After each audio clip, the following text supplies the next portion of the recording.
David and Ricky. Here is Ozzie, who plays the part of Ozzie Nelson. And, of course, his lovely wife, Harriet, as Harriet Nelson. The older of the Nelson boys, David, appears as David Nelson. And his younger brother, the irrepressible Ricky, played by Ricky Nelson.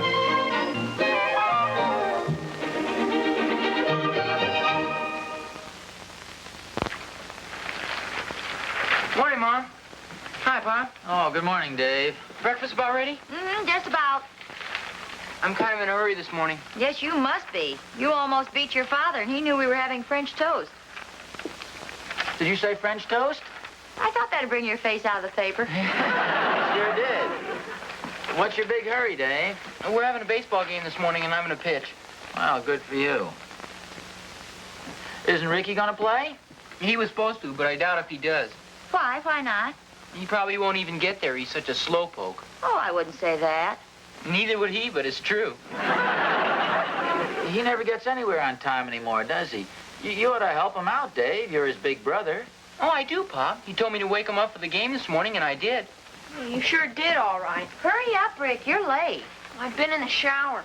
You mean you were actually taking a shower without being told? Yeah, I sure was. Next time, make David tell me when he's going to throw me in. You didn't really throw him in the shower, did you, David? Oh, of course not, Mom. I put him in there very carefully.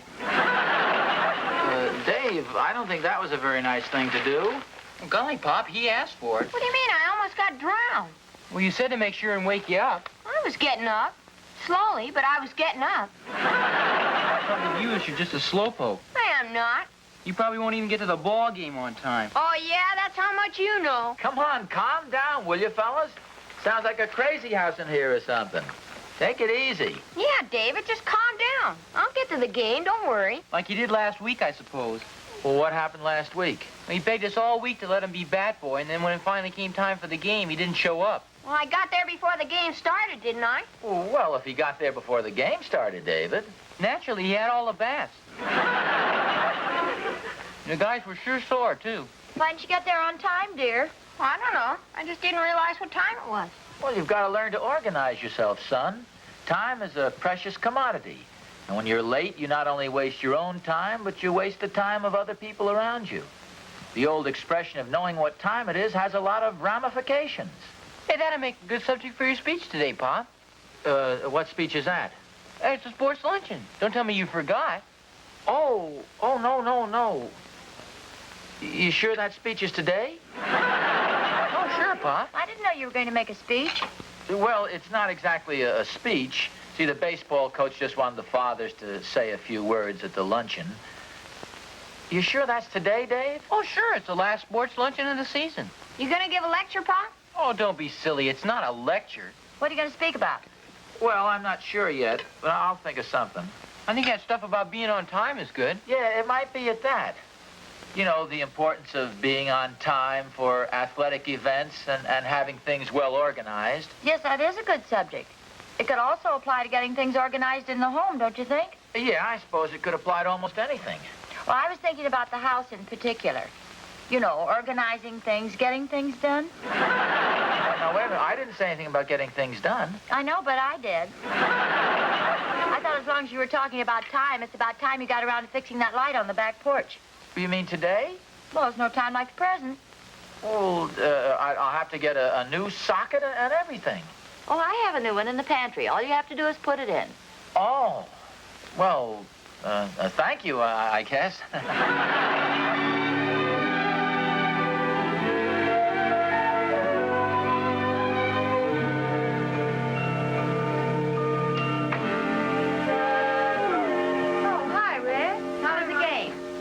I guess. Well, didn't you play? No, ma'am. Those darn guys. They started on time.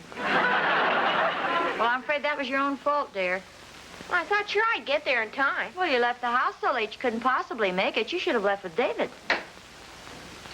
Oh, hi, dear. Hi. Well, here's the young fellow I'm looking for. Oh, me? He didn't get to play in the ball game because he was late. Oh. Well, that's what I want to see him about. I think we have a little something here that's going to remedy that situation. Feast your eyes on this. Gee, a watch. Is it a real one? Sure, it's a real one. Oh, say, that's a beauty. Who's it for? Well, it's for a certain young gentleman here. You mean me? Well, you're the only young gentleman here, aren't you? Oh, be careful how you answer that, Ricky. It may be a trick question. No, it's no trick. As a second hand, it's waterproof and it's shockproof. Look at this. Oh, be careful of my table. Oh. Here, Rick, listen to this. What do you hear? Nothing. Must have stopped. Oh, I forgot to wind it. Help. Yeah. Try it on. Gee, thanks a lot, Pop. Well, I bet you I'll never be late for anything again.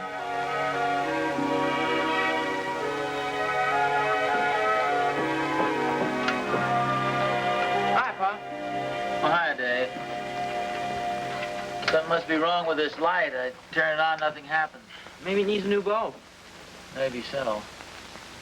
What are you all dressed up for? I have to go over that luncheon. I have to be there a little early. Oh, yeah, that's right, the luncheon. I talked to Mr. Murchison about your speech. He liked the idea fine. In fact, he wants you to be the first speaker on the program. Oh, good. That reminds me, I better jot down a few notes. What you said at breakfast this morning sounded fine to me, Pop. Oh, you like that, huh? Sure. So did I. I wish I could remember what I said. It was about being on time. Oh, yeah, I remember that part. What time is the luncheon? At 1 o'clock. Oh, well, that'll give me plenty of time to get something put together. Dave, see how this sounds for a subject. The importance of being on time. That sounds fine, Pop. Importance. Dave. Listen to this a second. Gentlemen, I'm here to speak to you on a timely subject. The importance of being on time. That's pretty corny, isn't it? No, Pop, sounds fine. Anything you say sounds fine. Well, I'll see you over the lodge hall. Oh, okay. Importance of being on time. Oh, Pop, don't be late. Oh, no. Importance.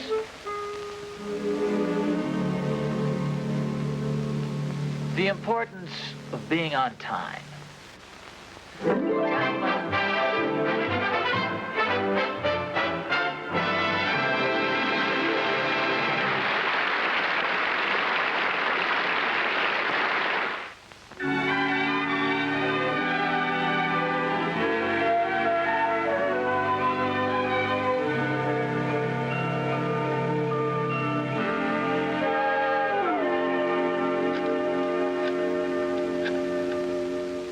At the tone, the time will be 12:35 and 1/4. That's right. Ricky! I'm in here, Mom.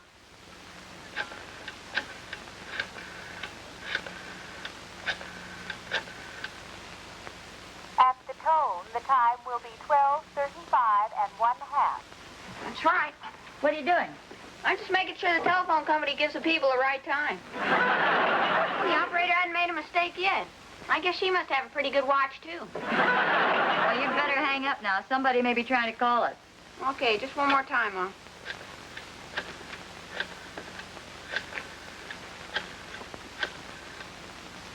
At the tone, the time will be 12:35 and 3/4. That's right. Here, come on, move over. I want to plug in the vacuum cleaner. Well, this sure is a swell watch. I bet you I'll never be late for anything again. That's fine. Gee, I wish I had something to do today so I could be on time for it. What's funny? What's the matter, Mom? Well, something seems to be wrong with the vacuum cleaner. Harriet, can I read something to you? Yeah, what's that? The talk I'm going to give at the luncheon today. See how this sounds. Since the beginning of time, men have been late. You like that? Yes, it's very good. It's a short speech, but to the point. No. There's more. That's just my opening line. Oh, I thought you were only going to say a few words. Judging from this manuscript, you've prepared a sermon. No, this is just a rough draft. Naturally, I plan to go over it and cut out 1 or 2 pages. Don't you think you better hurry? What time's the luncheon start? Not until 1 o'clock. I got plenty of time. It's only 11. Well, that clock isn't right, Pop. Well, of course it's right. That's an electric clock. I'm afraid it's wrong, Pop. I know. I got a watch. You can take Ricky's word for it, dear. He's been listening to the time signal for the last half hour. Well, I know, Harry, but you can see it says 11 o'clock right on the nose. Come to think of it, it said 11 o'clock on the nose when I was in here about 15 minutes ago. Said 11 o'clock an hour ago. Harriet, take a look at it. That clock is stopped. You know, something must be wrong with the power. The vacuum cleaner doesn't work either. I don't know. I wonder what it could be. Could it be something that you did when you were fixing the porch light? No, I just turned off the electricity and fixed the light, and I... You know, it's possible that I neglected to turn the electricity. That's exactly...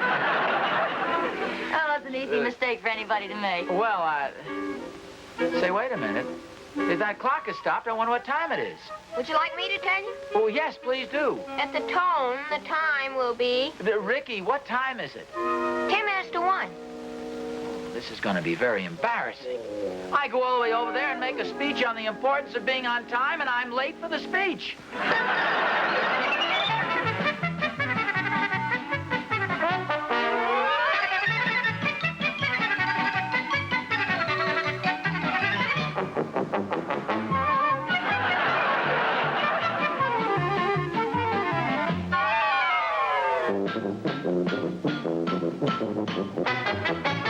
Ozzie, are you about ready? I'll be right there. You've got 30 seconds, Pop. Okay, I'm coming. Well, you better hurry. Well, I'm hurrying as fast as I can. You've got 25 seconds, Pop.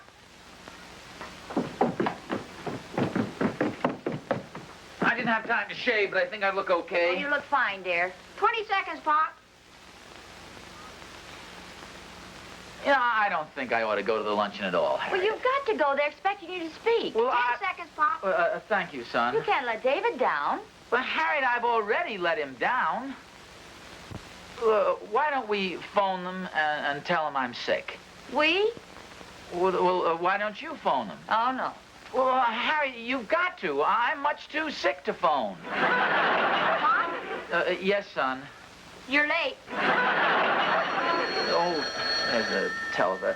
Harriet, answer it and tell them I'm on my way. All right. You get going, and then I'll be telling the truth. Now, wait a minute. Let it ring. They've got a lot of nerve hounding me like this just because I'm a few seconds late. 30 seconds late to be exact. You better get going, dear. Harriet, I just can't go down there and face those people. Well, you've got to. Maybe I better answer the phone. No. Let it ring. They don't have to call me to tell me I'm late. I know I'm late. I've got a small son here with a watch. Here's your coat, dear. Hey, wait a minute. This may work out after all. I'm late, right? Right. 59 seconds. Thank you, Ricky. Well, see, I'm late to a luncheon where I'm going to speak on the importance of being on time. You get what I'm driving at? No. Well, I'm going to be the example of what happens to a man when he's late. You get it? No. Well, look, by being late, I point up exactly what I'm going to talk about. I'm a graphic illustration of my speech. I'm the horrible example of the confusion and embarrassment that occurs when a man is late. Now I get it. Do you like it? No. Harriet, believe me, this is positively brilliant. Well, maybe it isn't brilliant, but it certainly is an unusual way of maneuvering out of an embarrassing situation. Well, maybe a pretty good idea at that. Come on, get on your coat and get going. No. The later I am now, the better. The perfect dramatic effect is for me to arrive just after they've finished lunch. Mr. Murchison, the chairman, rises and looks around the hall in a bewildered sort of a way. He taps on his water glass and he says, "Gentlemen, I can't imagine what's happened to our first speaker for today." Gentlemen, I can't imagine what's happened to our first speaker for today, but bear with me for a few more moments. All right, here I am, sir. Oh, thank goodness. We were getting worried. Gentlemen, I have committed an unforgivable act. I have been late for this important luncheon. 30 minutes late, to be exact. There's no excuse for my thoughtlessness. By being late, I have not only caused a lot of confusion, I have inconvenienced all of you. Oh, that's perfectly all right. We understand. You're very kind, sir, but it isn't all right. It's a terrible thing to do. Now, I must apologize. Naturally, this is embarrassing to me, and it's embarrassing to you.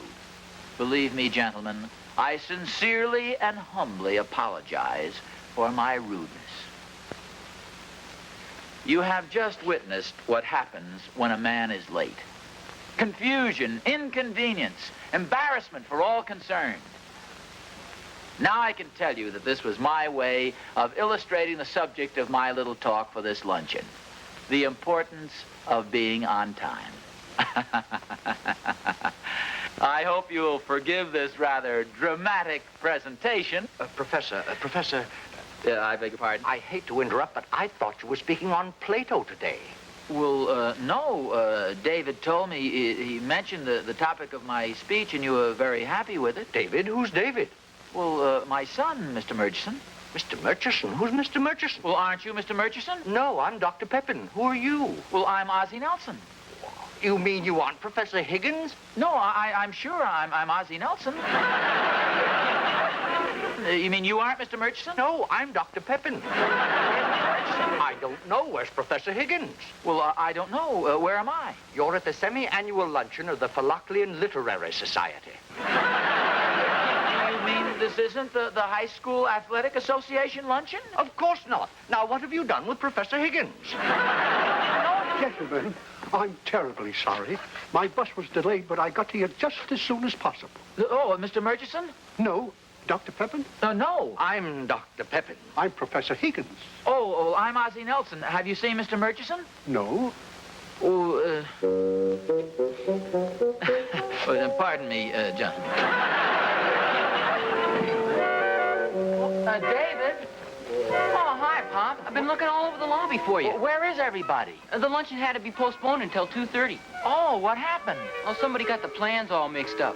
Some literary society's using the dining hall right now. Oh, yes, I've met them. I phoned home, but nobody was there. Oh, you were the one who phoned. Yeah, how come you didn't answer? I'd already left. Gee, this has really been a frantic day so far. It sure has. The luncheon starts in about an hour, so we better get going. Well, Dave, where are you going? Where everybody else is gone. Home to get some lunch. I can't wait until 2:30. Oh, well, you'd better leave me. I'm not sure I can find my way home today.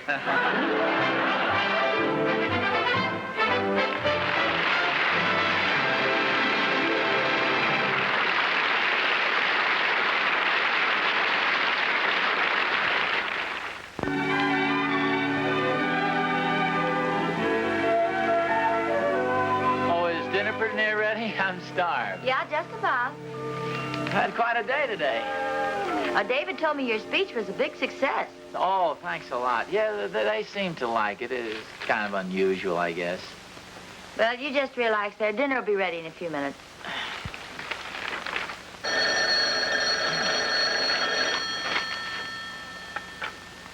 Hello? Hello, Mr. Nelson. Yes? This is Dr. Pepin from the Philoclean Literary Society. Oh, yes. Say, I'm terribly sorry about that little mix-up today. Oh, that's perfectly all right. I have a rather unusual request to make, Mr. Nelson. What's that, Dr. Pepin? Oh, I'm afraid this is going to sound like a bit of an imposition. No, not at all. Well, all the members are so anxious to hear how your speech ends that I wonder if you'd speak at our next meeting.